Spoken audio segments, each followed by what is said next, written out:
This is the Millennial Gaze. Hey, what's good? What's good, everybody? It's your girl, May Money, and we got our homie over here. Hello. Oh, we got James watching too. May always go the opposite way. Got our homie over here, Katie. Got our homie down there. Hey, everybody.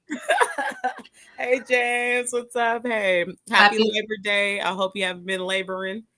But if you have, I hope it's been a very nice nap. Hi, Monique. Hi, Andrea. Hi, Jimbo. Happy Labor Day. Happy Monday. It is on the warm side over here in Oakland, California. And I just wanted to say, what's up? It's episode 10 of the Millennial Gaze. Can you believe it? Like, woohoo! Episode 10. We are hitting double digits. This has been such a great journey for me, a learning experience in so many different ways. It continues to be. I've made so many new friends here. Hey, Jazzy. And you know, I just feel so much more powerful and useful as a person in society and humanity. So by being able to present, you know, our Monday show, we always like to keep it chill over here, keep it relaxed, but also talk real shit.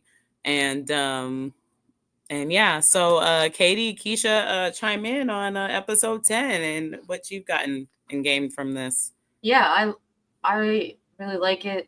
It's really built for me, like my confidence, because I know for me, like, especially as a musician, I always used to have a lot of trouble, like, listening to myself play. And it's been the same thing of, like, I've had issues with just listening to myself talk. So usually what I'll do is after we record, like, the next day or two, I'll rewatch the episodes. And it's really built a lot of my self-confidence way up.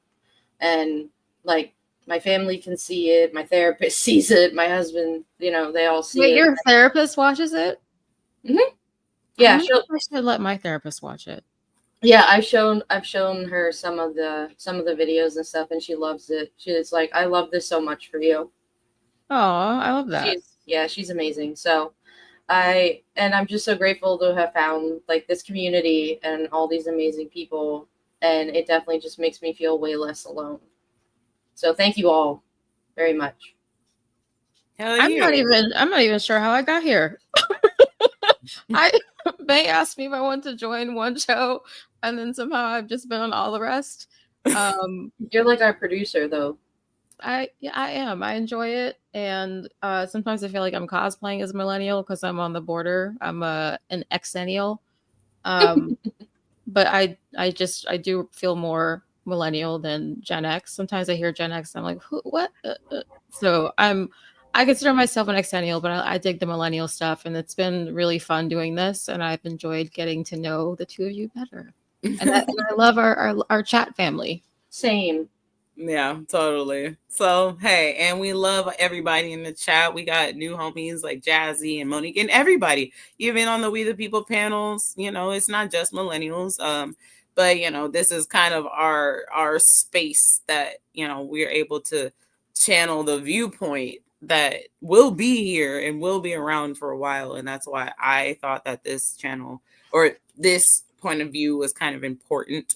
And like Keisha, you're just my older brother's age. So like, you know, I grew up with someone your age, you know, around that size. So your old ass age.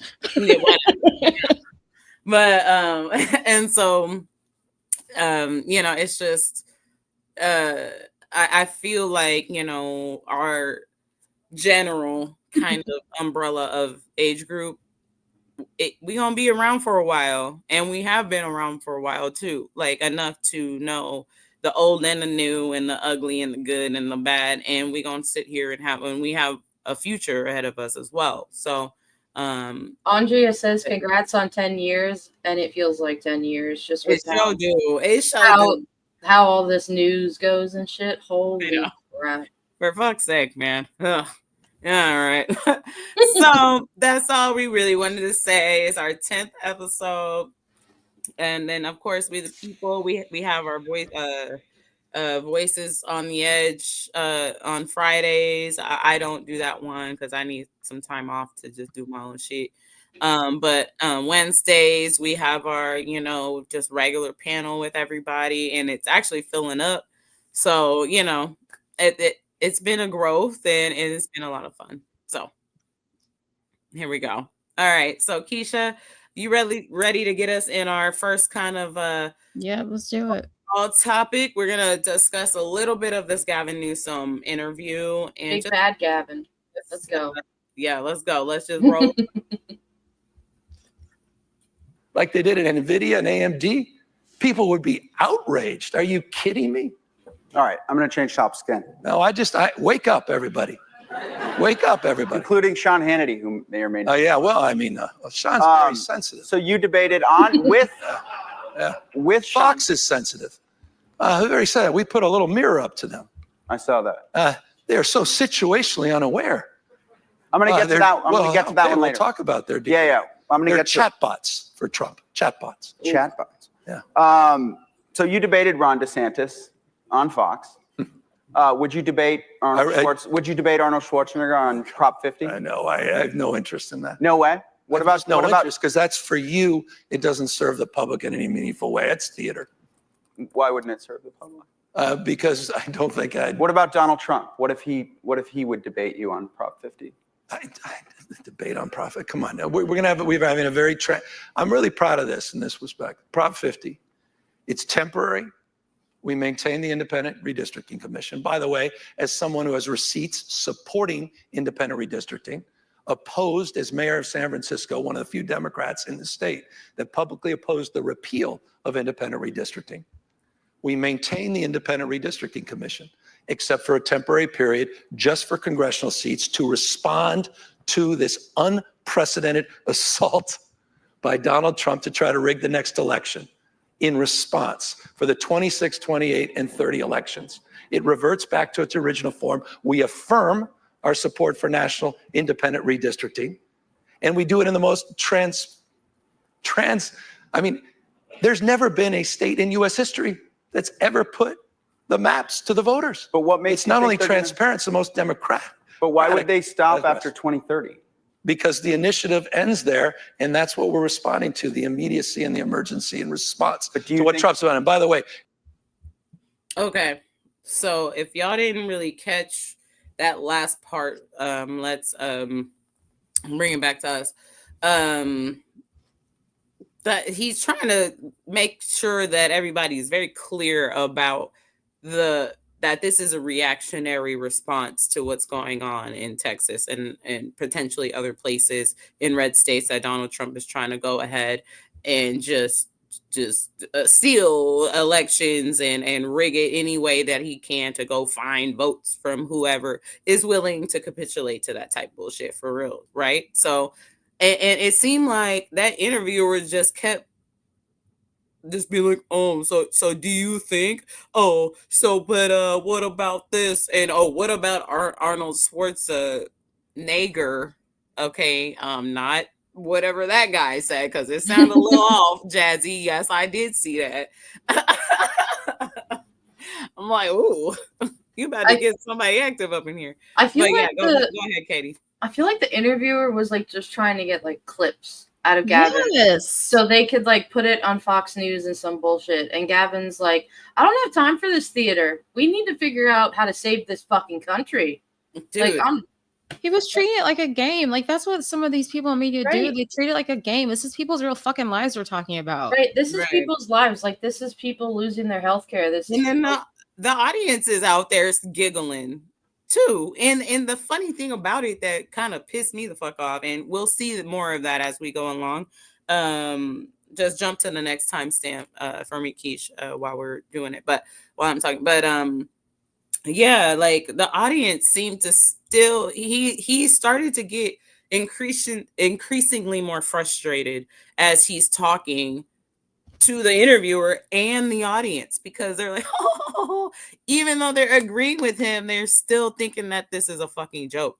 let's just roll the next one because you'll see what I'm talking about. I just want to say for a second, I am going to be a hypocrite because he is looking really good in this clip. Like, I understand he's always been like a good looking man. I lived in California when he was lieutenant governor, but I don't know, something about this video. I'm like, what is he doing? He look extra good in here. So let me just have my moment of shallowness before we get Well, I think too we're just tired of looking at a soggy Cheeto taco tits. So seeing any man who can actually speak and is attractive, all the women over, all the straight women are like, woo! Streaks though, them streaks in there. Like he's got a little bit of swag. I think that is like he's really confident. I think that's what's that's that West Coast, you know, that little dipped in sauce, you know what I'm saying? So.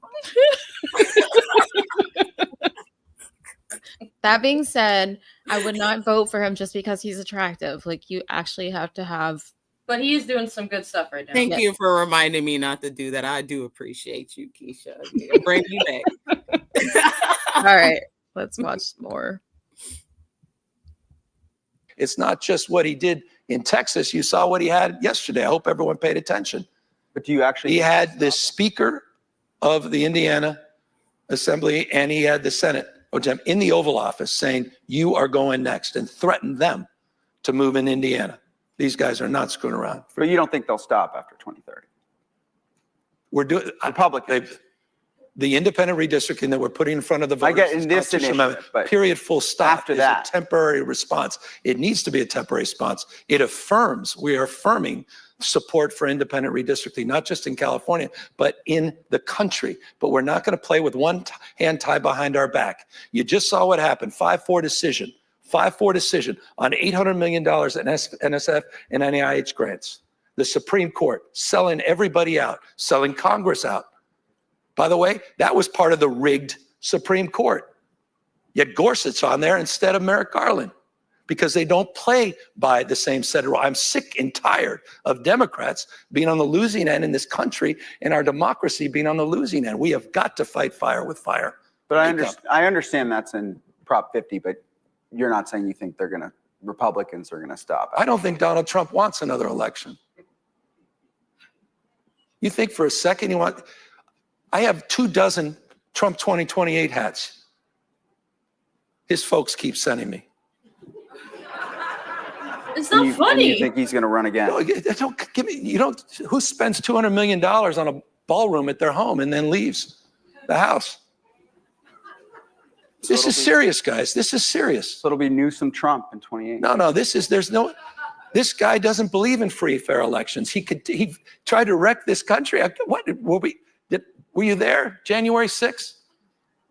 I think Fox was. At least they were in a lawsuit. They seem to have lost any memory of that. Shareholders didn't. I mean, he tried to light democracy on fire. He dialed for 11, almost 12,000 votes. Now he's doing it in plain sight. And people say, oh, it's just Trump being Trump. If people actually think this guy's serious about having another election? You think he's joking about 2028? You think when he brings foreign leaders to the Oval Office and he goes to the White House store, have you seen this? Anyone? Is it just me? And he shows them the 2028 hats? He's not being serious? Wake up. You will lose your country. Again, it's not about Democrats. It's about all of us. So you're absolutely convinced he's... I'm absolutely convinced. 2028. You've seen it. Okay, he's a little bit hotter on my end. See, no, for real. No, like everything he said is true. And I'm glad that he's sitting there being like, why are you laughing at this? Like, this is not a joke. And we need every Democrat in this country should be like him. Every one of them should be acting like him. And honestly, Katie, the fact that I can really feel like where he's starting to get frustrated. And if I were to be a leader at this point, honestly, if I were in his position, I would have been like, man, fuck every single one of y'all. I'm out of here. There ain't nothing I can do for y'all because I'm trying to tell you that this is some real shit and y'all sitting here laughing and giggling and kikiing. I can't help people like this, man. Like, and you could see him increasingly started to get more frustrated. Like, am I tripping right now? Am I crazy? Did y'all not see that? Hello? Like, eyeballs, anybody? No? Okay. Like, so what is he supposed to do if he's talking to a bunch of brain dead fucking slack-jawed idiots that can't seem to get the point? It's like for the people that don't know what's going on, even they know something is up. Like, I was with some family today, and even some people who support Trump were like, even chocolate chips are going up at the supermarket. I wonder what that's about. And I was like, you wonder? You wonder. I had to hold my tongue because they're old, and that would have just done a whole thing. Like, I didn't have the energy. I had a headache. But, like, I looked at my husband and my dad, and I was like, really? Like, really? I mean, and we'll talk a little bit more about Kamala later, but I mean, the reason why she said what she said in that interview about not wanting to go back into it, because there was no fucking point. That, like, what would she be able to do if she were in that position of power anyway? Nothing. So fuck it. Well, let me at least try to help out in a different avenue in a way that I can, that I have the ability to, because in this government it's not operating the way that it's supposed to. So it's pointless at this time. And I'm starting to see why his frustrating is starting to. Well, look at Kamala too. Like, it's not her fault that she lost. Mm-hmm. But you could tell, like, halfway through her campaign, something changed. Like, when you watch the movie AI, and halfway through, when Stanley Kubrick stops directing it and Steven Spielberg starts. Mm-hmm. Because the change is just, and so she's seen that and how fucked up that can be. So she's like, they tried to change me, and they're my party. So what do you think they're going to do to other people? Yep. Keisha? Kind of a tangent, but do y'all think that man is going to die soon? Oh, I hope so. But that if he does, they're going to pull like a Weekend at Bernie's thing. And yeah, so, I've heard people say that. I saw somewhere today. That's so fucked up. Well, actually, no, I saw. I think it might have been Midas Touch was talking about how they were posting photos on his Instagram or something that were from June. They were like, he was playing golf. Mm-hmm. Yeah, because it was with somebody, and then they saw that account and saw it was from like June. And now he over here talking about, I want to buy my way into heaven. Well, you gonna have to ask the Black Jesus on that one, because I don't know. He don't let you win. I don't know if any of them. But, so Jazzy, I don't start praying to every Lord that you can find, bro. Better get Jazzy. He hasn't made a public appearance since that crazy 3-hour ass kissing cabinet meeting where he was covering his hand that had the bruise on it. So he's been MIA since then. They're trying to say he's been in like some photos and stuff, but who knows? Don't fear the Reaper. Motherfucker, I don't give a fuck. I'll go out with my cowbell. All right, let's do that last little clip, and we're gonna rat-a-tat-tat on to our main segment. He's tried to steal the last election. He's trying to rig it in plain sight this time. He wants to get rid of vote by mail. He's talking about eliminating voting machines he doesn't like. He's setting up the contours where he can declare a declaration of emergency for anything. Just cause means whatever he just said on Truth Social. He's running the greatest grift operation in world history. I mean, it makes some of these dictators overseas blush, the crypto. Not just the perfume. Come on. Let me ask you about a couple of your... Wake up, everybody. Wake up. Let me ask you about Excuse me, and I know it's impolite. We have to be more calm and demure. Couple of your own... But I'm not calm, and I'm not going to submit myself to niceties. Not when this guy's trying to wreck our goddamn country. So, a couple of your own experiences with him. You had this 90-minute meeting earlier this year when you went there. Where he showed me that Hello. That's how I'm feeling. That's how I've been feeling for a while. Like, bruh, I'm tired of being nice to you fucking raggedy hoes, bro. Like, I'm down to get dirty with you. Like, pull up then, because they're not gonna do anything but continue. There has been no accountability, no consequences. These people are gonna do whatever the fuck they want to do, and then you over here talking about, oh my god, Gavin Newsom, you're See the so Democrats. mean. Fuck that shit, bro. Like, ain't no nice over here, bro. Especially on the West Coast. If you really want some California shit, well, you asked for it and you about to get it. Period. And So it's I'm not down like, with Gavin. it's not like this is coming from like a Joe Schmo purple state. This is coming from the 4th largest economy in the world state. It's not, it is literally like probably the best state in this country. And people need to realize that that's how serious it is. And not like we ain't trying to be like that. We're just trying to let you know that we actually have the power to do some shit. You know what I mean? mm-hmm. I appreciate that he was so serious about what is happening, despite the audience laughing and kind of seeming to take it lightly, and the interviewer just being like, acting like it's just a fucking football game that he's refereeing. It's scary.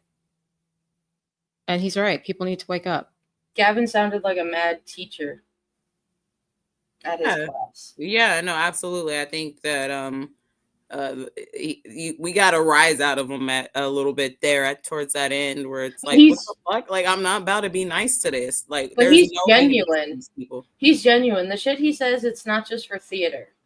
And I would rather have Gavin Newsom out there calling out people than Cory Booker being up there for 30 hours. We need to take our country back. Then stop taking money. Well, that's why we need to show that short of that came out a couple of weeks ago. This is Joe Scarborough, Keisha.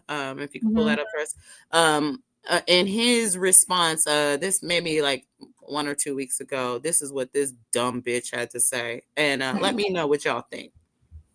Are trying to see the Democrats are trying to find their footing, and it's quite embarrassing, actually. I mean, Gavin Newsom. I mean, have you seen what he's doing online? And say, just take a deep breath. Yeah. Don't try to turn the ship 180 degrees and one. They don't know what to do. I have a good idea.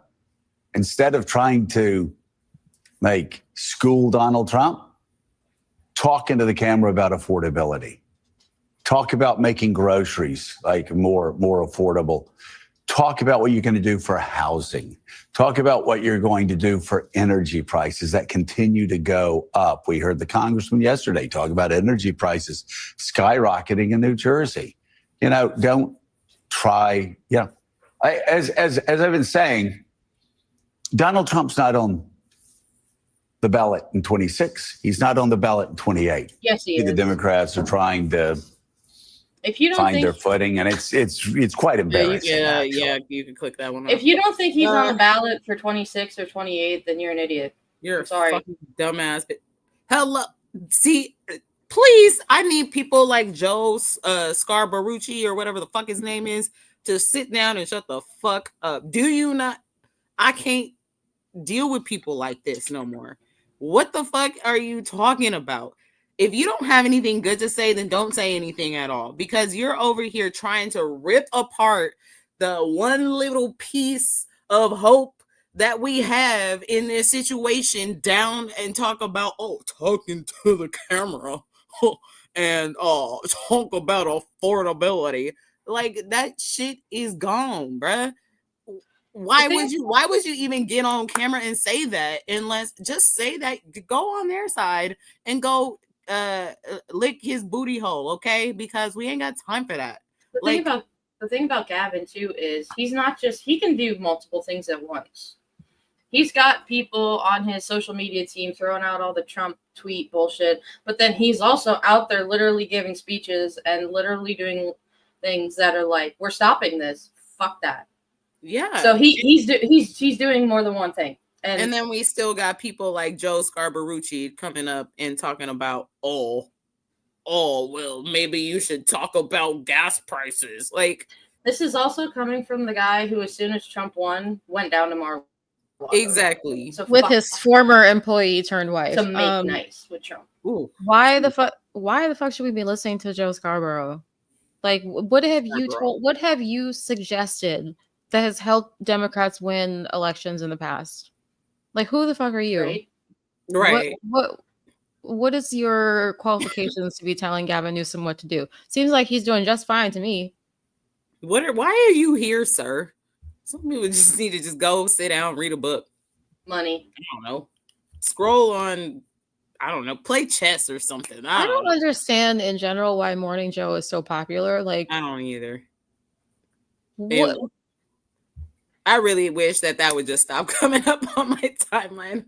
All right, you guys. So as we turn around into our main segment, where we're going to be talking a lot about white supremacy and women, I just want to shout out everybody here that is with us, hanging out on this wonderful hot ass Labor Day over here. We got Marlene, we got Andrea. I seen Jazzy over here, James and Oops, and Monique up in here. And so thank you all for being here. It's a beautiful day. Stay hydrated. And like, comment, share, subscribe. And we love the engagement. And happy 10th episode. I appreciate Keisha and I appreciate Katie and all our new friends here in the chat. So, it is what it is. So let's go ahead and get into our next segment. Oh, I can't wait to see Charlie Kirk. It's gonna be so fun. Oh God. Y'all ready? Yeah. No.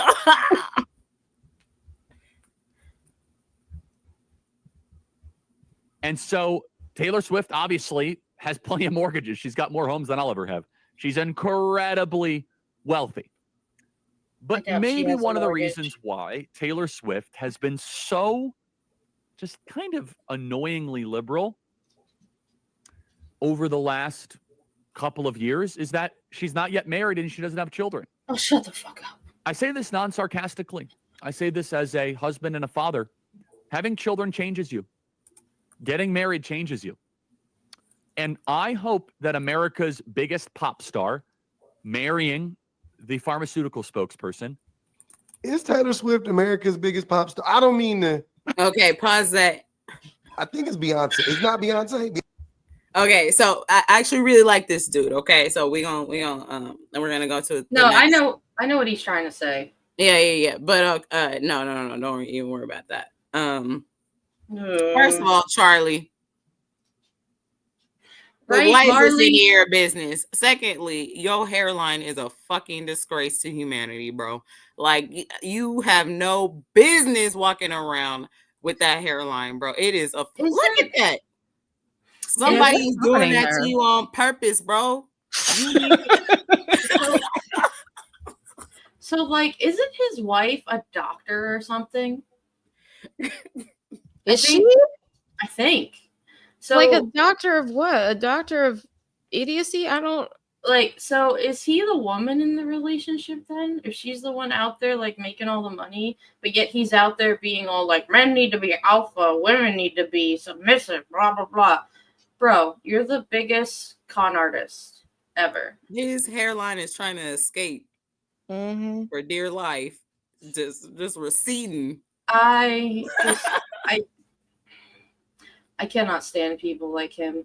I cannot stand them. He's disgusting. Okay, so our homie over here, public offender, I actually sent an email, and I hope that he finds his way in responding, because he is a type of allies when it comes to men that we need in this fight. So our next clip is him kind of explaining himself, and you guys will see what I'm talking about. So run it. Change your politics. It starts to clarify your worldview. And for Taylor Swift, who obviously is very popular and incredibly supported Taylor Swift might go from a cat lady to a JD Vance supporter. And I think we should celebrate that. I think that Taylor Swift having 2 or 3 children, she should have more children than she has houses. That is my challenge, Taylor Swift. And I'm not being sarcastic. I think that if she ends up having children, she'll stop this kind of liberal endorsing Joe Biden nonsense. And we want Taylor Swift on Team America. We want you to leave. She is on Team America. It's not you. And we would welcome you with open arms. One of the reasons why so many people on the right have been just skeptical or at least a little bit negative on Taylor Swift is up until this point, that's not a great role model for young people. The reason why you conservative, racist white people don't like Taylor Swift is because Taylor Swift doesn't fall exactly in line with racist white conservatism, which all conservatism in this country is racist. But Taylor Swift doesn't fall in line with that. And this is so funny. If this isn't the biggest, this should be the biggest deterrent for women to not get married. I don't know what is. He is saying the quiet part out loud. He is saying when women get married, right? They get beaten down. They get browbeaten by either their husband or by having children or whatever the case may be. Not and they true. become a worse version of themselves. Not true. Oh, you're going to become more conservative. You're going to reattach yourself to your racist conservative backbone, your racist ideologies, your conservative ideologies that you once had, that you worked so hard to stray away from and to break away from. You're going to revert back to that if you join with a man, especially a white man. If you join with a white man, the assumption is that white man is probably conservative, and he's probably right. That white man is probably racist. He's probably white. And you as a white woman will have to acquiesce to him. Welcome back, Taylor Swift. What? This is crazy. Right-wingers are so weird that you think that but the thing is he knows he's not talking to liberal women. He knows no liberal woman is ever going to listen to him and take this serious. So he's pandering to his audience. Young women to wait all the way until you're 35 and just put your. This shit is such a fucking joke. He talks about women needing to basically be a slave to their husband and just pop out kids. First of all, I'm married to a white man, but we have an equal partnership. He doesn't treat me any differently because I'm a woman. And when I had kids, it made me even more liberal. I look at my daughter every day and I see people like Charlie fucking Kirk. And that's why I'm here, to tell him to shut the fuck up. Because if he has a daughter, that poor girl, would he ever say shit like this to his daughter? But he's trying to get other people's daughters to do that. It's disgusting. It's utterly disgusting. Fuck what that. you gotta say, Keish? I agree with the public offender that he is basically doing an anti-marriage campaign because what he said that he hopes for Taylor Swift is exactly what fucking scares me about getting married to the wrong person. I have nightmares about being with a man who is controlling and thinks that being married means you got to be the little woman and be his servant and demure and all this shit. Fuck that. No, I'm an independent woman. I would like to be with an independent man who likes a woman who's independent. And together we can build something great. But I'm not here to be a fucking baby factory and revert to the 1800s. No, thank you. Well, that's what I I said. don't want whatever genes you got going in that ideal of thinking. I don't want to procreate that shit. Okay, that is repulsive. It's literally terrifying that this rando man with a disgraceful hairline would come on to internet and talk about a very extremely wealthy woman and have any inkling into her business at all and feel like it's okay to just say whatever the fuck you want to say about her. And then be like, oh yeah, this is what everybody wants. You are we are fighting like the worst type of people. It's like we're literally fighting people that are not on this realm of reality. Like, who the fuck is out here talking about, yeah, I just want to go back to being racist? I mean, even Cracker Barrel put the fucking cracker back on the barrel. I don't even know if y'all heard about that. I heard about it. This is what we're dealing with. We're dealing with people that literally think this way. I didn't think that we were so far deep into this, but the fact that it's more important to get a cracker and a barrel back in a logo than stopping mass thugs from taking people off the streets just shows where this administration's priorities and bullshit lie. You know, they also removed some of the language from their website about some of the DEI related programs that they sponsor. Mm-hmm. It's terrible. Yeah, I mean, Andrea, I agree, but I'm just afraid that the thing that kind of freaks me out is anything in DC that they're just going to send a bunch of people out. Especially these people are so far beyond lawlessness that it don't even, like, the regular schmegler shit ain't gonna work. We're gonna have to get real creative out here. But no, it's like either extreme creativity and like having like the smartest like war planners on earth, or like straight up just all out violence. And I mean, that's just the reality that we're facing. I remember another option. There was a scene in the last season of The Handmaid's Tale where, oh God, I forget. It was like Project Mayhem or something was the code word. And they were talking about like bombing Gilead or whatever. And they're like, oh, see, they were asking like, oh, so were you like FBI and CIA in a past life? They're like, no, we were teachers, construction workers. We're just sick of this shit and fuck these people. And we got our shit together. So if that's what we have to do and do like Project Mayday, that's what Mayday. If we got to do our own Mayday, like, let's go. Hey, I'm always down for a Mayday. You already know. Hey, let's go. Let's pull up. Ooh. Do y'all think that Charlie Kirk believes what he's saying? No, absolutely not. You know what? I think yes and no, but I think mostly kind of yes. Yeah, I do think so. Because first of all, he's been allowed to, and it's becoming the norm. It's become normalized to think this way. There are more people that do agree. So I think maybe he didn't at the beginning, but now I really do think that he does believe this shit at the same time. I really do. I think it started off maybe, yeah, like Jazzy said. I mean, I don't know. This is just kind of my feeling. I think that it may start off, but they believe this because we're allowing these people to do and act this out in real time. So what's not to believe? I mean, if there's no accountability held for any of it and any consequences for this, he kind of strikes me as I believe it. Shit, I believe that they believe that this is some shit for them. Sure. He kind of strikes me as like a white Candace Owens who is just a grifter trying to get likes and clicks and money. That's what I think. And I think that, yeah, I literally think that the administration tells him what to say and doesn't, he's like, I don't care what I believe.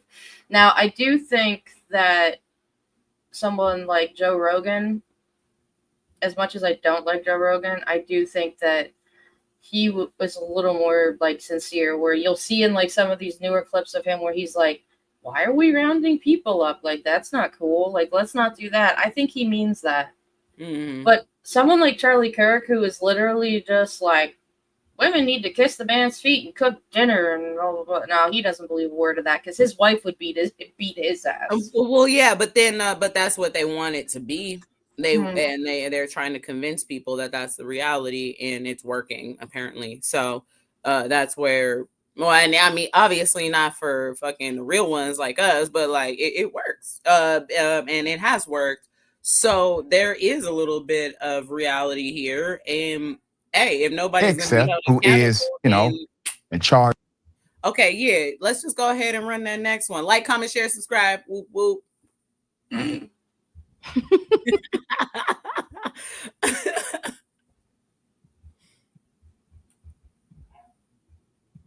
Yes, please like, comment, subscribe, share with your friends. Oh dear God. Except who is, in charge of the Department of Defense, reposted a pastor saying women should not vote. Here it is. A big focus of his Christian movement is on a patriarchal society where men are dominant and women are expected to submit to their husbands. Women are the kind of people that people come out of. So you just think they're meant to have babies? That's Oh my God. They're just a vessel. No, it doesn't take any talent to simply reproduce biologically. The wife and mother, who is the chief executive of the home, is entrusted with 3 or 4 or 5 eternal souls. I'm here as a working journalist, and I'm a mom of 3. Good for you. Is that an issue No. for you? And no, it's not automatically an issue. Josh and Amy Prince, along with their 4 kids, moved here from Washington State. Do you see Amy as your equal? Yes and no, in the sense that we're both saved by grace. We're absolutely on equal footing, but we have very different purposes, God-given. But do you see yourself as the head of the household, as the man? He is the head of our household. Yes, and I do submit to him. The preacher said that the woman is what people come through. Put up the Secretary of Defense. Now, the preacher can have his religious dogma. He actually has a right to be wrong. Defense Secretary Pete Hegseth reposted the video. Defense Secretary reposted a video interview of a self-described Christian nationalist pastor whose church doesn't believe women should be allowed to vote. In the CNN interview, Wilson also defended previous comments where he said there was a mutual affection between slaves and their masters. He also said that sodomy should be recriminalized. The Supreme Court invalidated this in 2003. Slaves and masters, he said. I have words. Katie, go ahead. Before you bust a gasket through the screen and fuck I'm up gonna the- vomit. I actually literally feel ill. Yeah. Men, there are reasons that women get periods every month and women give birth. Because if a man had to do that, all they would do is bitch and cry. Men cry about a fucking cold. Yes. So for a dumbass like that to say shit like that just pisses me off. I'm sorry, have you ever given birth? Because it's nothing like what you think it is. Nothing. Have you ever, hey, you know how we talk about how women shouldn't be in charge because they're so emotional? Guess who started all the wars? Men. And you're going around to say that the woman has to submit to the man. I think of this quote from My Big Fat Greek Wedding. And the mom had said at one point, she's like, the man may be the head, but the woman is the neck, and she can move the head any way she wants. I love that fucking movie. Yeah, but what you mean you don't eat no meat? But for some asshole to say shit like that, if we lived in a fucking patriarchal society, all these men would do is swing their dicks around at each other and get nothing done. Because women are the ones who get shit done. I'm just saying. No, and for real, Katie, all mamas, bro. All mamas. But I just the image in my head. Because they would.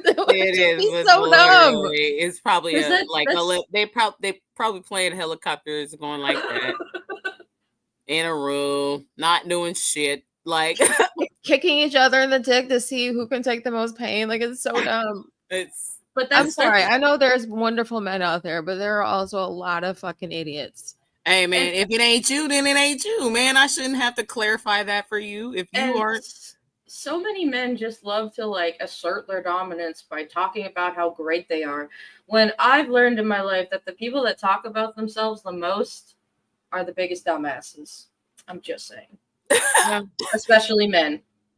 Yes. Fucking couches. Yeah, for real. And honestly, like, look at that man talking about, oh, I'm the hottest shit ever in the land, and women don't know this. Look at your like kind of quasi cross-eyed, fucking burnt, crusty looking ass over here acting like you are like the hottest, most handsome, devilishly handsome man that ever crossed the land, bro. You know he's terrible like in bed. Like his jar wife of has probably fucking never had mayonnaise. an orgasm, Bruh.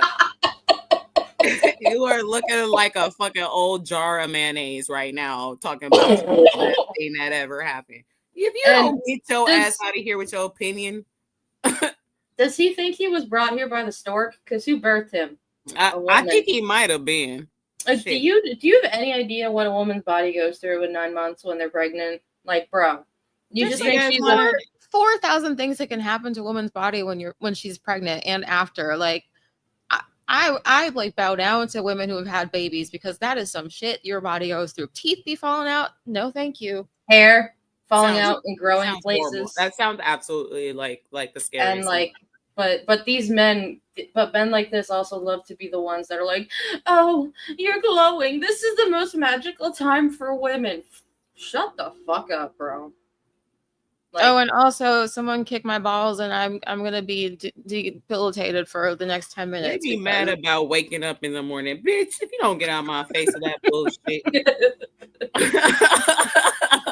Like, I remember, just a side note, like, I remember when I had my daughter and we brought her home from the NICU, and like my husband and I immediately went into doing equal work, sometimes him even more than me, because he's like, you carried her for 9 months, you did a whole lot of stuff, let me just try to help as much as I can.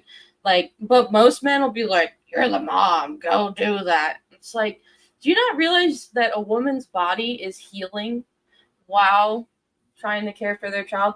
I had a C-section. I had to sleep on a recliner for a month. I feel that, Katie. And you know what? Maybe we need to have a discussion about like women's like experiences and things like that, because you're the only one that's a mother here. But we do have a little bit of time that we got to. Sorry for my tangent. Yeah, for the rest of the episode. But I do want to also say that I highly recommend watching the Public Offenders channel. Everything is down in the description box below, everybody. That whole episode is really well done. And then he has a lot of other very interesting avenues that he goes down. So I highly recommend checking out his channel, and everybody else that we have. Like, watch all the full videos that we presented. They're all in the description below. Okay. Somebody, I think we had at I forget, like 7 minutes or something like that. In that same video, Keisha, you want to pull that up? Yeah, I did just want to say quickly. I would like to do either on the show or We the People a deep dive into Pete Hegseth's misogyny, because it is fucking scary. The things that he and people like him believe about women are terrifying. Yeah. And it's a problem, and it needs to be eradicated and dealt with. He should not have any power. How that man got 3 different women to marry him, I'll never know. Yeah, there's some dumbass bitches. All right, go ahead. That this establishment and regime was made into power, they should be very upset. If it wasn't for that white woman vote, they would not have been elected in. I would say that Pete Hegseth, he doesn't have a real prominent, powerful position in the government. Well, wait, he's the Secretary of Defense. This is one of the highest cabinet members and positions in the United States. And he's reposting Pastor Douglas Wilson, who is a known conservative, extreme rightist who believes that women are simply vessels for children. I mentioned The Handmaid's Tale earlier. I didn't realize it was the book, it was the show, it was the sequel, and the movie to be. That is where this country is heading because of the people we have elected into power. The most prominent people are restating exactly the sentiments that they are saying that their enemies are saying. What is the difference between this and ISIS? What is the difference between this line of thinking and the Taliban? These far extreme movements are actually much more similar than they are different. They just put a different packaging and a different bow and tie. It's the same exact sentiment. This is dangerous rhetoric. I mean, need we say more? This is what they want to do. And I want to point out one thing. And again, like I said, and as y'all know, I have been done apologizing and saying not all white people. If it ain't you, then it ain't you. Okay? And you should know if it's not you or not, because there's a very big difference here of the people that we're talking about and the people that we aren't. But their white women are under assault here, and it's like there's no recognizing of it. It's like they don't know, or some y'all late to the party is what I'm trying to say. We've been trying to tell y'all, and I mean, you're making yourself an easy target here. Like, white women are not a part of white supremacy and systemic racism at all. They do not benefit from it at all. You think you might, but you just don't. And I'm hello from a black woman here, just trying to let you know you're not a part of that. If anybody has ever seen or read The Handmaid's Tale,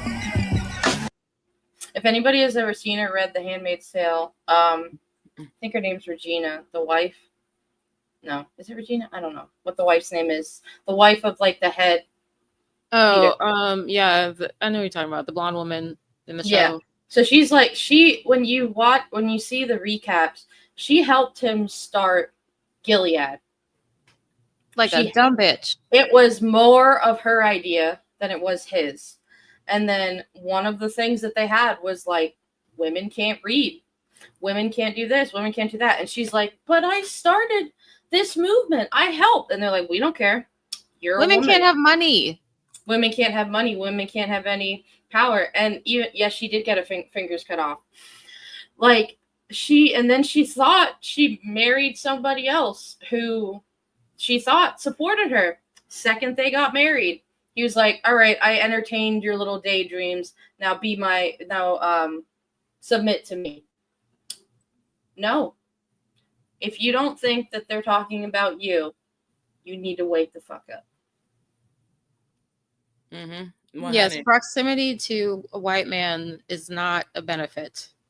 Like that's what I think white women either subconsciously or directly think they get out of this whole system, but it's not to your benefit. You're still subservient.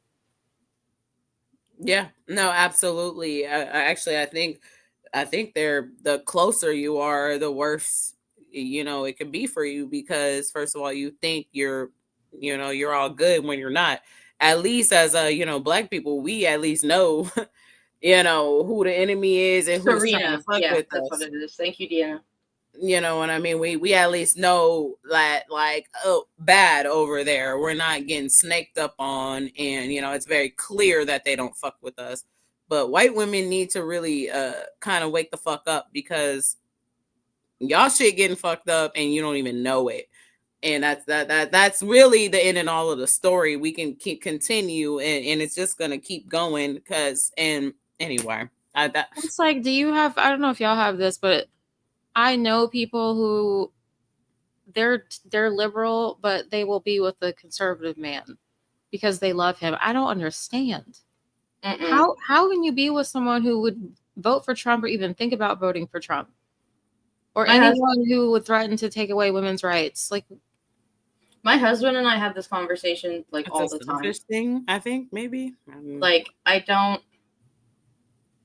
guess some women just get in so deep that once men start to show their true colors, they're like, but he loves me, he said, and nobody loved me like him, and I'm stuck. I don't know. And a lot of them, maybe, if it's not happening to me, then I'm fine. It can happen to everybody else. Mm-hmm. People ask me, like, why I get so worked up about a lot of this stuff. especially with like the everything happening with the immigrant community and with the LGBTQIA plus community. And they're like, well, that doesn't affect you. And I'm like, but it affects people I love. So why wouldn't I care about that? It affects other human beings. That's all that matters. Like, who says stuff like that? Right. I mean, it's scary, and and that's why I wanted to bring in the Taylor Swift of it all, and the the Charlie Kirks and all these, and just kind of pick out all of these same kind of ideas that are going on here, because they all come down to the same thing. And again, the problem, I'm sorry, but it is what it is. White people and white women who are being attacked a lot more than they think they are. I'm trying to help them out. You know what I mean? I'm trying to help you out here, and point out that y'all are in danger of fucking around with these fucking people, man. For real. And I care about people people's harmed, and it just seems like there is no hope of getting a hold of anybody in any sense into people's heads. And that's where I start to lose hope, because it's just talking to a freaking brick wall. It don't even got no crystals in it. I mean, I would rather talk to a fucking piece of quartz than I would some of these people. The thing that pisses me off the most, especially regarding the immigrant community versus white people, is they love to scream about immigrants doing crimes. Statistically, though, white on white crime and white on white crime within family members is so much higher than immigrant crime. But the right just loves to pull the statistics of like, oh, look at the Laken Riley Act and all this stuff. And losing a child like that should not happen to any family. I'm not saying that isn't real, because it's awful. But what about all of these like conservative men that are accused of child pedophilia? What about all these conservative men that R-word their daughters or stepdaughters? Where is all the stats in that? Mm-hmm. Sorry, Keisha. Let's go to that Joy Reid clip real quick, because we were talking about the Handmaid's Tale. I think it just makes more sense to go there first, and then we'll finish out the show with the rest of everything, okay?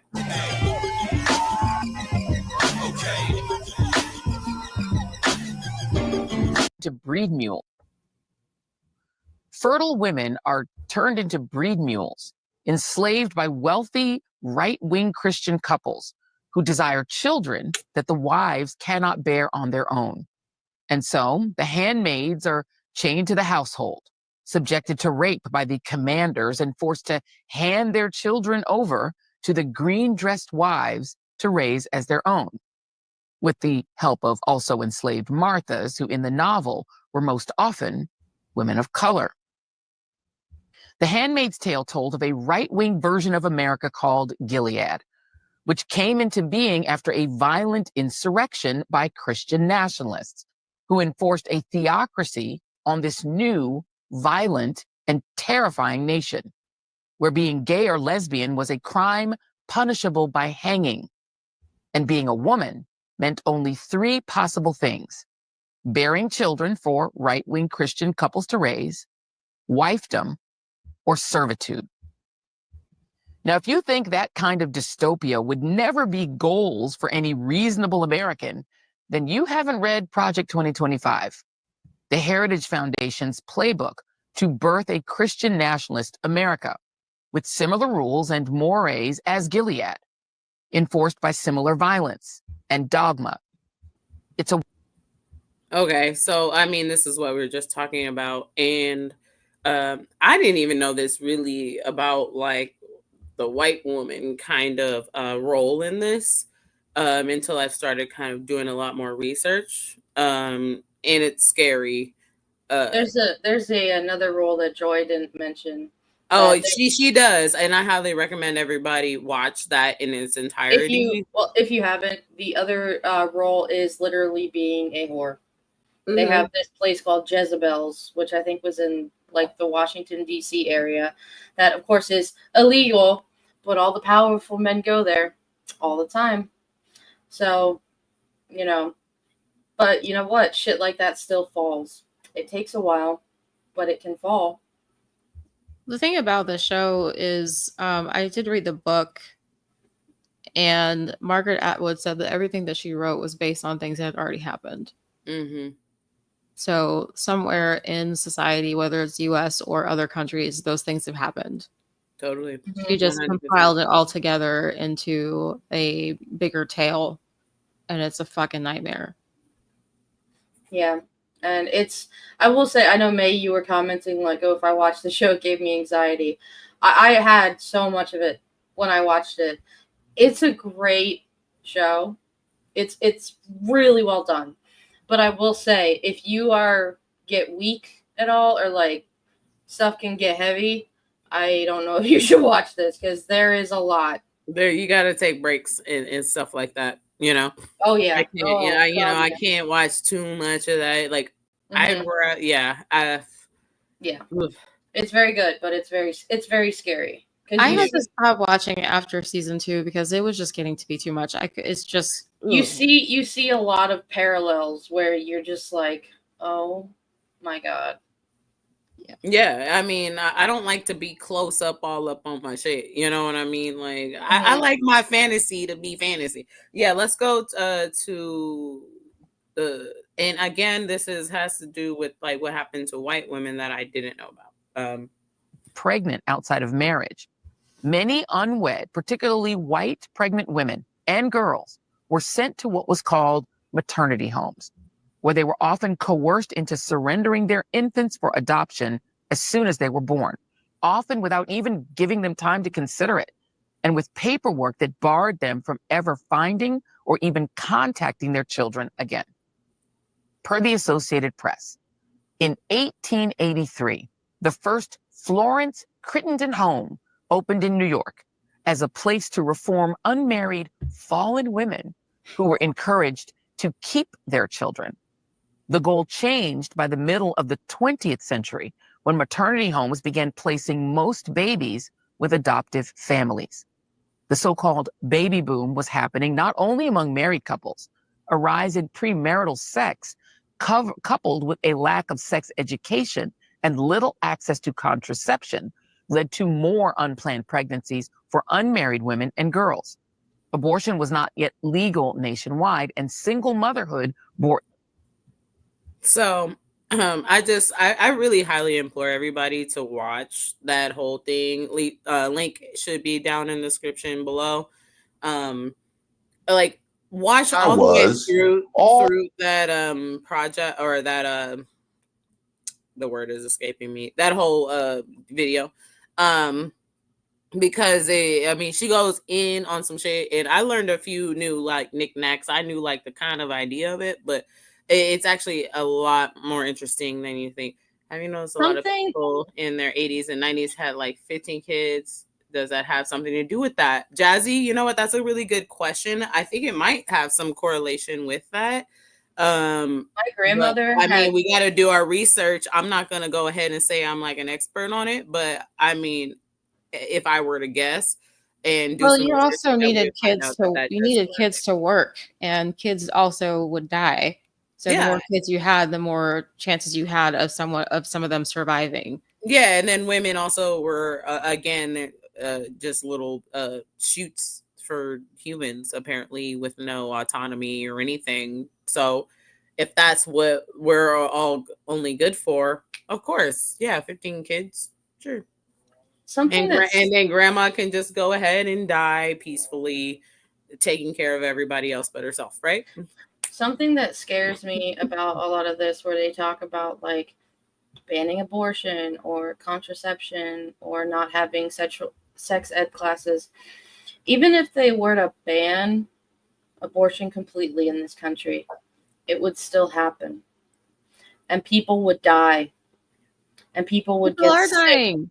Well, it would be. I know, but like it would be even worse because it wouldn't be safe. It would be back to literally like the coat hanger days. Yeah, I'm sorry. I'm not trying to say that you don't realize people are dying. No.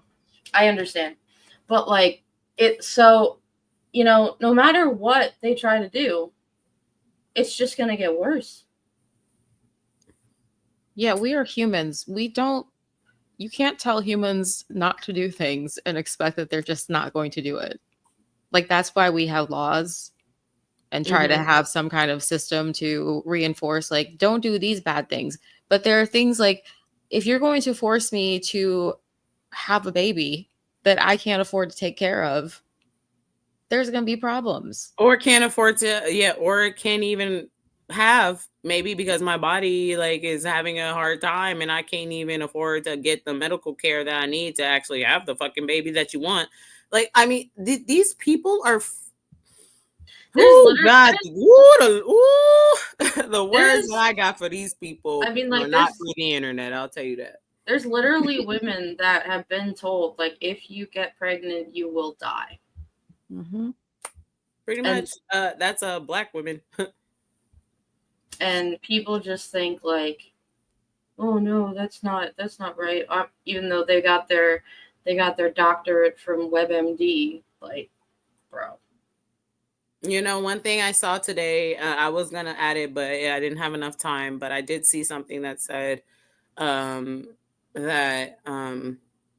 white or black men's biggest problem is being murdered by police, and black women's biggest problem is being murdered by the doctor or a hospital. And it's totally true. So there you go. Have fun with that one. All right, let's move to the Reese Waters, and we're gonna rat-a-tat-tat through the rest of this. Was all set to prepare a piece about how specifically Black women have been affected by the Trump administration. Hadn't even gotten around to recording it yet.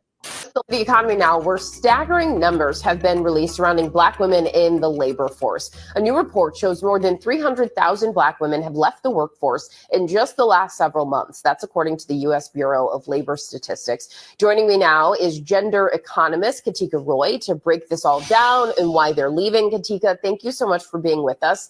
You recently wrote an article where you say that this isn't happening by accident. Why do you think it is happening?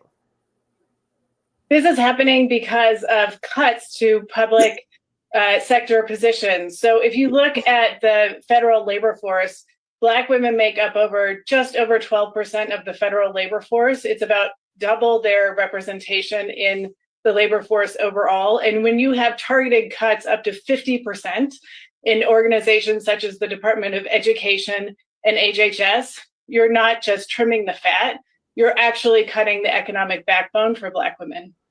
And no sooner am I ready than I see this. Trump said he's removing Fed Governor Lisa. Oh, I'll actually let that cook just for a little bit. Cook citing his administration's allegations of mortgage fraud. Cook, the first Black woman to serve on the Fed's board, said Trump has no authority to fire her, and her lawyer said that it would file a lawsuit challenging this illegal action.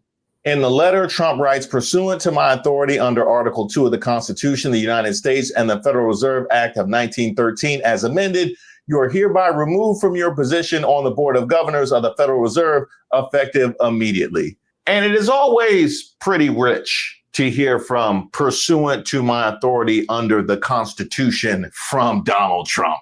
Under the Constitution, that's right. Unless it's a mandate. Unless we got a mandate, then that supersedes the Constitution, huh? Gerrymandering? A mandate is kind of a one-time thing. How close was the election? I mean, all mandates are not created equal. Somebody told a lie one day. All right, you can pause it. And that's like for real. You know, it's funny that he's accusing these women of this when he's been accused of mortgage fraud multiple times. So has the Texas Attorney General Ken Paxton, who is Republican, and no one's saying anything about that. I mean, they're getting picked off one by one. There's so many of them getting caught up for all being this and a that and a PDF this and a fraudulent mortgage guy this and that and a cryptocurrency fraudulent buffoon this. I mean, these people are crazy, and black women over here sitting here like waiting for everybody to get their shit together. You know why he went after Lisa Cook? He's going after her because she questioned the job numbers. And God forbid you question anything about his administration. And of course, he is threatened by black women. So he figures that he said, you know what? He better starting to really feel that shit. Because we're going to put that good old black voodoo up in your bloodline. Keep fucking around with us. All right. We're going to rat-a-tat-tat, and then we can all talk. Let's finish up with Reese Waters. You to call low IQ. This was my favorite. The one where they compared her qualifications to be in Congress versus, I don't know, some of her compatriots, some of her colleagues, the kinds of people that also call her a DEI hire. And here we are back at Elon Musk's AI, and I typed in, can you compare the credentials of Congresswomen Jasmine Crockett, Marjorie Taylor Greene, and Lauren Boebert before they entered Congress? Can you rank them 1 through 3 and also give them a score between 0 and 100, with 0 being the least qualified candidate and 100 being the most qualified? And as you can see, there is my prompt, and here is the reply. And as you see here in Jasmine Crockett's education section, we can see that she has a BA in Business Administration from Rhodes College in Memphis, Tennessee, and a Juris Doctor from the University of Houston Law Center. Then she was a public defender, a civil rights and criminal defense attorney, and was a member of the Texas House of Representatives. And as you can see, if we look at the same credentials under Marjorie Taylor Greene, under education, we can see that she has a bachelor's degree from the University of Georgia, but no higher degree than that. And under professional experience, she was a business owner of a construction company with her husband, but she didn't have any prior elected office experience. And finally, if we look at those same credentials under Lauren Boebert, we can see that she had no college degree, but did get her GED just before she ran for Congress. And in professional experience, she was a business owner of a bar called Shooter's Grill in Rifle, Colorado. But again, she had no prior elected office experience before running for Congress. And as you can see here, under final ranking and overall scores, it weighed education at 25%, professional experience at 35%, life experience at 20%, and relevance to congressional duties at 20%. And it gave Jasmine Crockett an overall score of 90 out of 100, then gave Marjorie Taylor Greene a score of 45 out of 100. And finally, Lauren Boebert got an overall score of 35 out of 100, which means if you added up these two, 45 and 35, you get 80 out of 100, which is still below Jasmine Crockett's score by herself. How Trump targets America's most educated women. Donald Trump. Okay, let me just jump in here real quick. First of all, this is by design. This is on purpose. And I need everybody to know that this is not on no accident shit. The fact that Black women happen to be the most educated people in this country by data, by statistics. And it's not because, like, like we're lucky or what. No, it's because we had to actually work for it. And white women over here ice skating around in the fucking Ozarks or wherever the fuck you at, and not doing shit and just thinking that you can get away with anything, and you don't even know that you're being attacked. That's where I want to be gentle here, but also like firm. Like, white women, y'all are under attack, and y'all need to start realizing President Trump has period. And Black women, we've been trying to help you for a while. And I don't know what more else I can do. I open the floor. I'm just pissed because there was a post on Instagram from the New York Times about some of the Black women who were fired from their federal jobs. And some of the comments were like, well, they must not have been qualified. They only let go of people who were unqualified.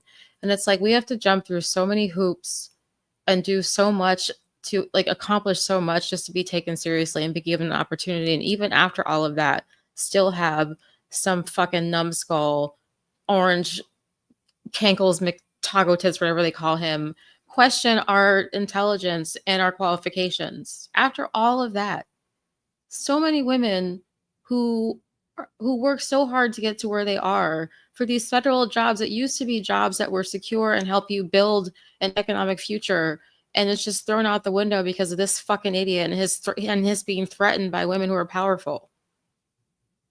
What we need to be doing is, as women, as people, banding together and stopping this shit.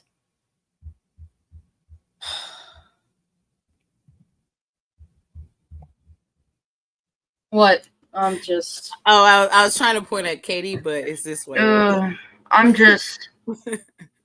Oh, I just can't. I've reached my limit. Yeah. Isn't it exhausting? Yeah. I've started to actually like try to take off now on weekends. Like once I'm done with the Friday panel show, I need a break. Well, let us know what you feeling though, Katie, and like and be as real as you want, and like keep what you want like on your own. But like and please know this is not an attack in any way. This is out of love. You know what I mean? The thing and that so like just, let me know what you feeling, because we need to know what like someone like you is feeling. We really do. Otherwise, we won't understand and we won't be able to. Katie, you're our white representation. Exactly. The thing that just angers me so much is that, you know, facts and statistics and degrees and education and everything that we have to show what is great about this country and what isn't, it's just being thrown out the window. All because some insecure McTaco tits Cheeto fart, whatever the fuck, is insecure. Why are all of these fucking Republicans so goddamn spineless? Yeah. Why doesn't anybody call him out besides a couple of Dems? Why don't people give a shit? I don't care that like I don't care that I'm a white woman and I have nothing to worry about. Well, fuck that. I don't want this to become fucking like Nazi Germany, Christian nationalist bullshit. I like my rights. I like my freedoms. I like my life. But I will fight tooth and nail for it. Like, people just need to wake the fuck up. Yeah, seriously. Get your heads out of your ass. Everybody in DC just needs to get their lips off of his ass. Mm-hmm. There is nothing. And this stuff with Epstein is just breaking my heart. I think on the 4th, they're having a press conference with a bunch of victims who have never spoken out before and are going to speak out. And that motherfucker in DC still says, it's a hoax. It's a Democratic hoax. Fuck you. Mm-hmm. You were part of it. You're trying to hide it. People don't believe you. And I bet the reason that so many of those Republicans have their lips to his ass is because they're in there too. Or something just as equally terrible. And he knows it. Yeah, because they're all going to be held accountable by the end of the day. At the end of the day, they're going to do it. But hey, we ain't done shit and have not held anybody accountable this entire fucking time. So they're going to continue to do what the fuck ever they want to do. He literally said that the other day. I'm the president of the United States. I can do whatever the fuck I want to do. And you know what? He's right. Because we a bunch of bitches and we ain't done shit about it. Okay? People and people are dying. People are fucking disappearing.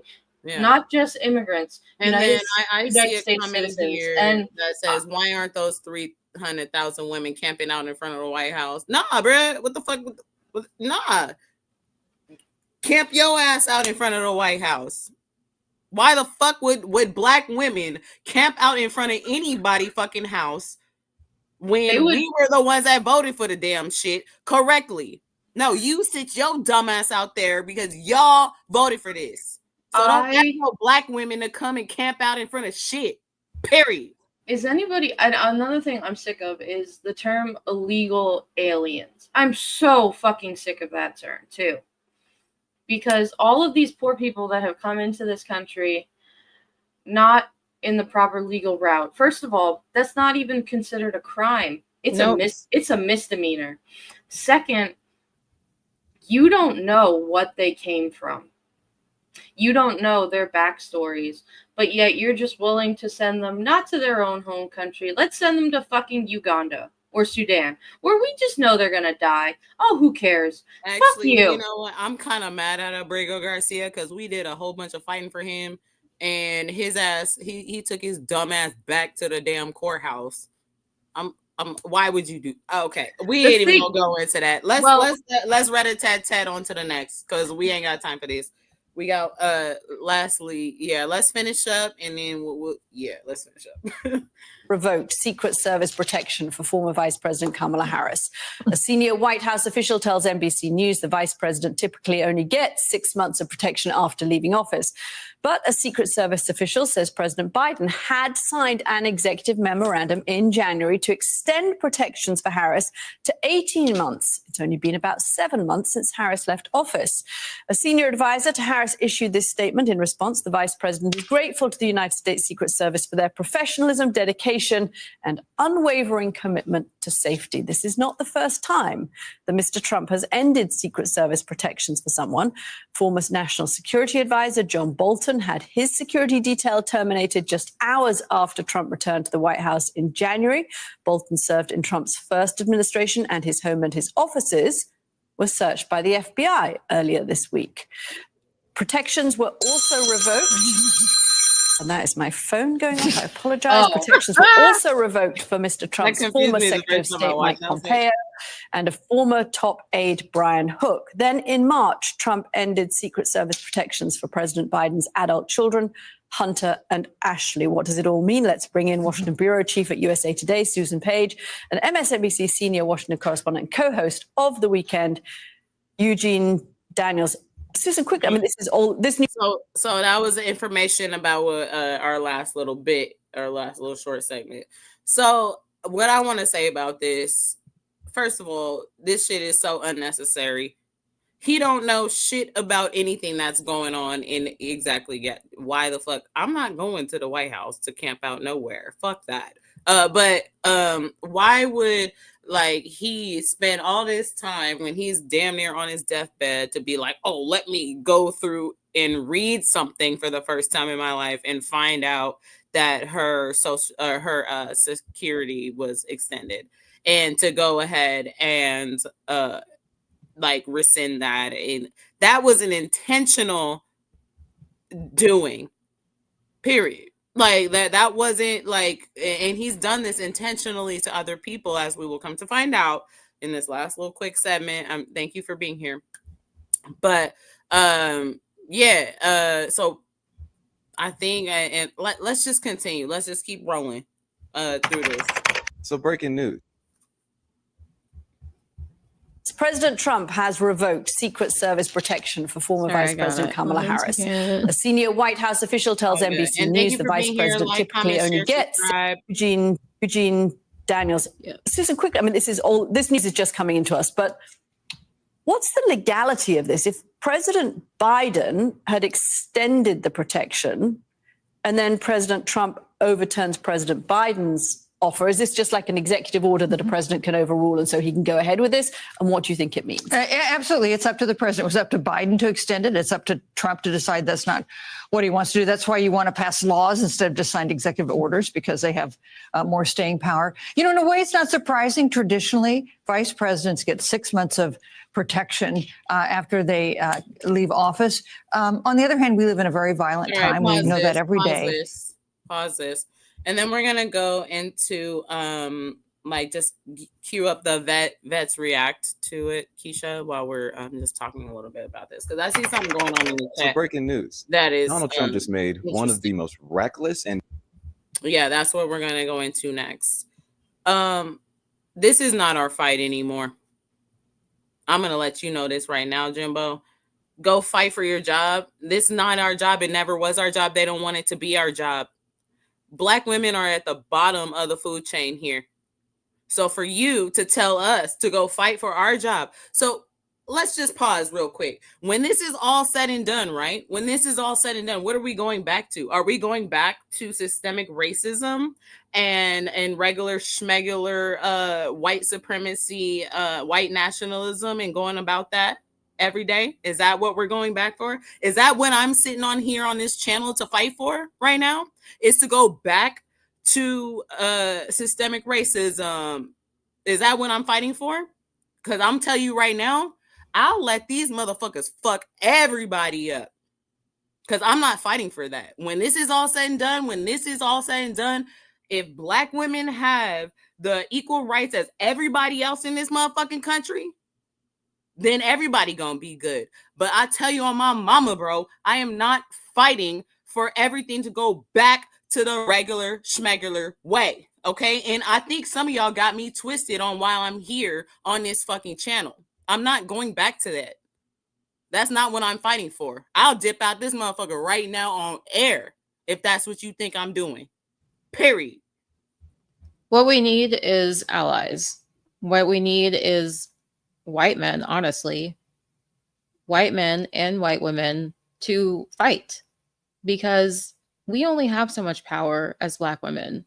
And people who have power, like white men, who are taken seriously by other white men, need to be the ones to step up and protest. Because us putting our bodies on the line again just means we die. We die, we get more injured, we get more mentally harmed. We don't need any more of that. We need allies to fight. Because we did not get ourselves into this mess. So we need our allies to step up and fight. We need for white people and other people of color who benefit from the fight for civil rights that Black people took on to fight for this, to care that 300,000 plus Black women lost their jobs for no fucking reason. That's what we need.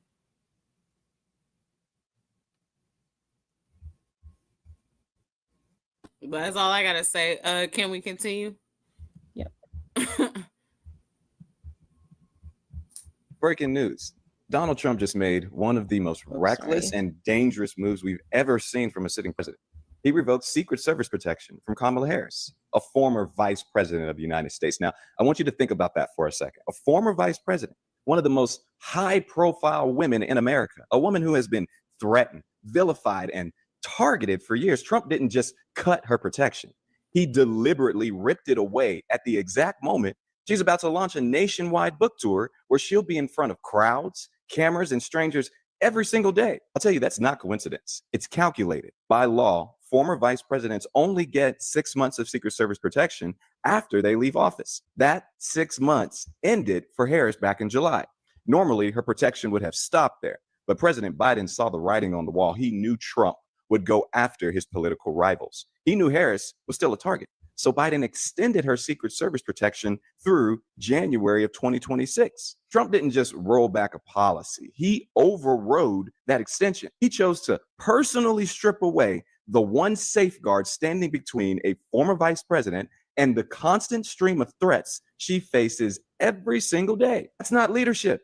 That is political vengeance weaponized. Let's be clear about what this means. Secret Service isn't just a couple of guys in suits and sunglasses. They're the ones running intelligence, scanning social media, monitoring extremist chatter, and stopping plots before they become action.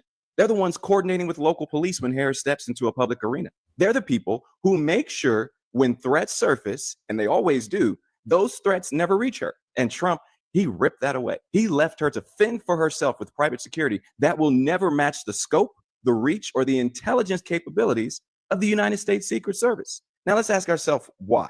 Why would a president of the United States put a former vice president at risk like this? The answer is ugly, but it's simple. Because she is his rival. Because she's a Black woman who stood up to him. Because she represents everything he hates and everything his base cheers for him to tear down. This wasn't about money. This wasn't about rules. This wasn't about fairness. This was about revenge. And here's the bigger danger. If Trump can yank protection from Kamala Harris, he can yank it from anyone. Today it's her. Tomorrow it could be any other opponent on his enemies list. Maybe it's a senator. Maybe it's a governor. Maybe it's their families. He's setting the precedent that your safety as a political official depends on whether or not you bow down to him. That is authoritarianism. This move isn't just reckless. It's vindictive. It isn't just political. It's personal. It's dangerous. And it shows once again, Trump isn't focused on protecting America. He's focused on punishing America.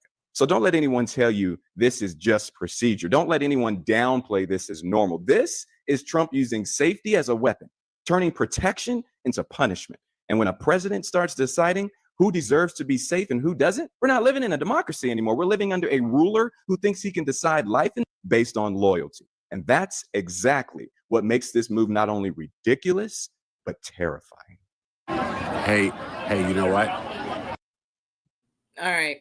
And then let's just go ahead and skip to the next one before we do our closing comments, because we're starting to go a little over here.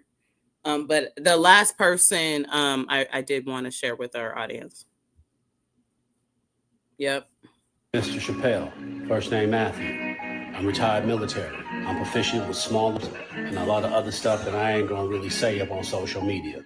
But I realized the PDF, Washington, D.C., purposely took away your Secret Service detail. I know it's up, so I'm offering my services to you. If you need someone to protect you to and from, you need a person who would lay down their life for you, I'm the guy for it.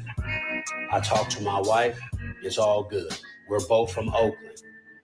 I'll slide for you. On mamas. All right? So I have no doubt that you can get a hold of me. If you need a resume, if you need whatever, I got you. But yeah, you know what I'm saying? I can drive, I can evade, you know what I mean? I can shoot, move, communicate, secure, sustain. Like, I can get you from A to B. I mean, I ain't gonna toot my own horn, but I've left some police officers in their cars before. Like, so I'm serious. I don't like this. It was a deliberate attack, which shows what kind of woman he is. And in all fairness, if you need a detail, if you need security, you need somebody to have your six to and from and to assure you and Doug is all right. You feel me? Inbox me, have your people reach out to me, and we can chop game. You feel me? But I got you. All right? Peace. This message is for Kamala Harris. My name is Kenneth Akers. And so I just want to say these videos go on for like another 30 minutes of people like, hey, bro, I'll pull up and protect you. You could hit me up. I'll do that shit for free. And actually there is an update that the Highway Patrol is the R&B songs. The Highway Patrol is at least in California, they're gonna protect her. Yeah. Throughout her, journeys on her book tour. But this is not no shit that's like, oh, it's legal. No, this is some deliberate shit here. And I just want everybody to be clear that Black women have always been on the front lines of this attack.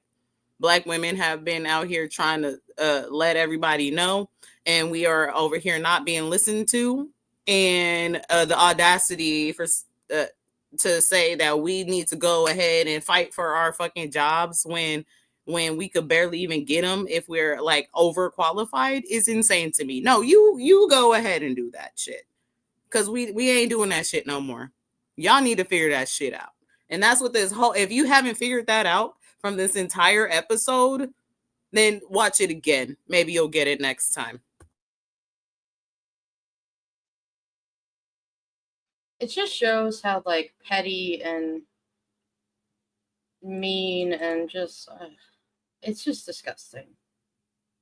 It is disgusting because, as May said, and as the guy said in the video, he is putting her life at risk, and he knows this by making this publicly known that he's removing her Secret Service protection. For what reason? It's not because they're trying to save money. I mean, I don't know what they're going to do with the money that would have gone to that. Probably goes to the fucking ballroom. But they're literally right now like throwing shit out of one of the windows in the White House. There was a live camera feed of the front of the White House right before we got on there, and someone is just throwing shit out the window. I seen that right before we even went live. I didn't even know really what it was about. But yet they are just screaming and screeching about waste, fraud, and abuse and blah, blah, blah. They're a bunch of litterers now. Now they just littering. What the fuck I'm is just thinking happening? about the fact this is the same man who did not care that his supporters were threatening to kill his vice president. So I wouldn't put it past him to put Kamala Harris's life. Try to kill the next vice president. Like, this is also the man who said I could shoot somebody on Fifth Avenue and I would still get votes. And you know what? He probably could, because he's right. All this shit is correct, because you know what? I'm so sick and tired of this. This country ain't full of nothing but a whole bunch of bitches, bro. I'm about to be straight with you. Like we are bad at war. I'm gonna let y'all know this right now. We are terrible at war. Ain't nobody. Everybody's all like either too afraid to fucking do what need to be done, or just like so evil that they're just willing to go ahead and just do whatever the fuck they want to do. We and also there's have no to in the middle. They're like, and being the good guy that's like, yo, bruh, if I gotta bust a cap, then I'm about to do it, and then you mad at me when these people are just going and running a fucking muck, and then you just gonna sit here and look at me crazy when I have to protect myself. Look at me crazy when I have to protect myself against this fucking crazy ass shit. Talking about, oh my god, oh, like I can't fuck with people like that. We also have to remember that most of in the apocalypse. I'm telling you right now. We also have to remember that most of the wars that we were in that we won, we only won because other people helped us. Yeah, and I don't Again, really think it was allies. winning. You need allies. No one wins a fight without allies. And why did we go into those wars? Because men were in charge. Back to the patriarchy. And their dicks right swinging. back around to where we started, right? The first, but like, do you guys swinging party? Do you guys understand the frustration here? And it literally, that's why I put together this whole show, this whole episode, the way I did, because it really goes right back around in the same ass circle, and that's what we're doing.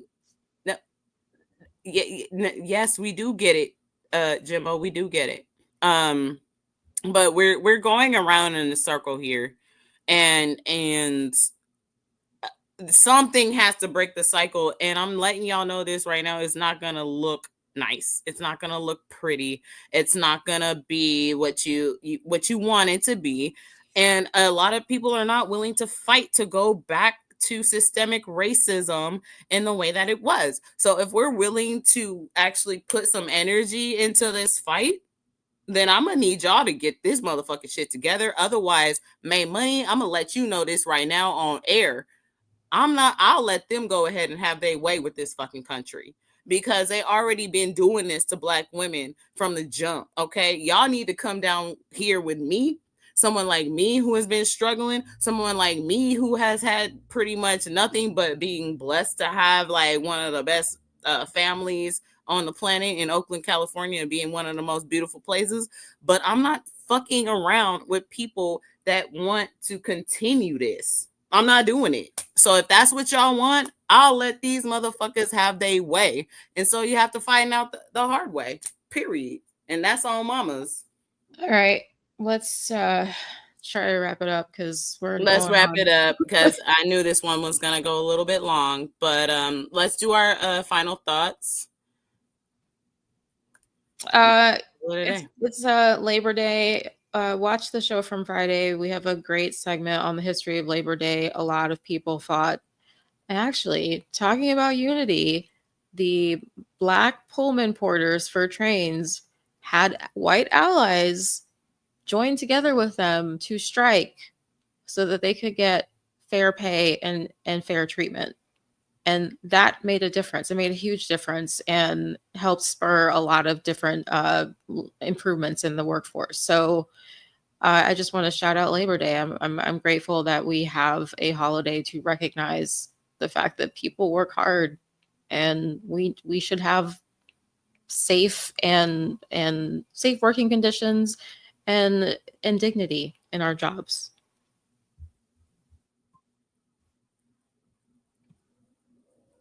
Yeah. Final things just to say is I feel so much better after airing some of my stuff. If you need to find people that you can just kind of let them know how you're feeling, you feel so much lighter when you get stuff off your chest. And just take care of each other.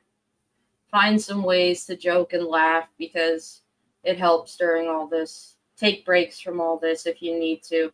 Since I started doing my weekend staying off of media, it's been very helpful. And yeah, just find your people, take care of each other. Breaks are good. Okay, well, that is the ending all of our 10th episode, everybody. You know, our longest live yet. You know, we're gonna have to agree to disagree on some shit because, mamas, I happen to not be in the same camp with a lot of people, and it is a very isolating thing for me. So I'm just gonna keep it straight up. I feel like, girl, we got you. We got you. Just finish my thought though. I feel isolated a lot because when it really comes down to what it is, people ain't about it. And if y'all are gonna be on my team, then I'm gonna need to trust you because these people are dangerous. Okay. And moving forward, I want y'all to know who y'all fucking with as the person that put this show together and everything on our 10th episode. And we're very excited. And of course I'm welcoming and everything, but I gotta be straight up. And I don't want to be someone that's here just trying to gather clicks and fame and stuff. I'm here to make money and someone that you can trust to know what's about to come out my mouth in the way that I operate, in the way that I perceive things. So that's all I want to say about that. And I guess I just want to gift a little bit of my courage and my strength to other people that need it, because I have ample and plenty, and I really think right now that's what we need. So yeah, and I love every single one of y'all. Thank you for being here. Yes, thank you for the good discussion. We may disagree, but I welcome the opportunity to have discussions like this and talk through our different points of view. And shout out to Dalloops, who we didn't say earlier, and also Deanna. Thank you for joining the chat. Y'all are all awesome. Like, comment, share, subscribe, share, comment. And we always back for all the good conversations that need to be had. And arguing with loved ones is important. So, keep it gangsta out here. All right. It's hot. All right. Hey, y'all. Love you. Bye. Bye, y'all.